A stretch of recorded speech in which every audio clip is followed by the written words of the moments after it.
নিচে আমার bank account এবং বিকাশ নাম্বার দিচ্ছি। এগুলো একদম নতুন অ্যাকাউন্ট। কত টাকা আসছে এবং কত টাকা খরচ হচ্ছে সেটা স্বচ্ছভাবে আপনাদের সবার সামনে প্রকাশ করব প্রমাণসহ।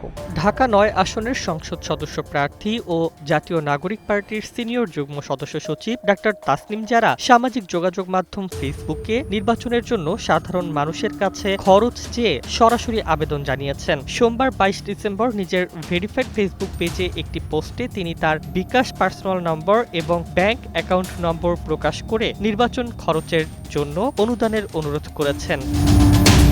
ডাক্তার তাসনিম জারা লেখেন, নির্বাচন কমিশনের নিয়ম অনুযায়ী একজন প্রার্থী সর্বোচ্চ ২৫ লাখ টাকা বা ভোটার প্রতি ১০ টাকা খরচ করতে পারেন। তবে বাস্তবে অনেক প্রার্থী ২০ থেকে ৫০ কোটি টাকা ব্যয় করেন এবং এই খরচ তাদের নির্বাচনী যাত্রার সাথে জড়িয়ে থাকে, অসততা ও মিথ্যার রাজনীতির সঙ্গেও জড়িয়ে থাকে। তিনি স্পষ্টভাবে বলেছেন, আইনের বাইরে তিনি ১ টাকাও খরচ করবেন না। আমরা যদি একটা আসনের জন্যও দৃষ্টান্ত দেখাতে পারি যে জনগণের কাছ থেকে টাকা তুলে জনগণের সাথে ক্যাম্পেইন করে নির্বাচনে জেতা সম্ভব, তাহলে আগামীতে এমন আরো অসংখ্য মানুষ এগিয়ে আসবেন যারা সৎ, যোগ্য এবং রাজনীতিতে আসার সাহস দেখাবেন। তাসনিম জারা আরও জানান, বড় অঙ্কের নির্বাচনী খরচের ফলে পরবর্তীতে চাঁদাবাজি, টেন্ডারবাজি বাধ্যতামূলক হয়ে ওঠে, যা সাধারণ মানুষের রাজনীতি থেকে দূরে সরিয়ে দেয়। তিনি নতুন বাংলাদেশের স্বপ্ন পূরণের জন্য স্বচ্ছ ও জবাবদিহিমূলক রাজনীতির আহ্বান জানিয়েছেন।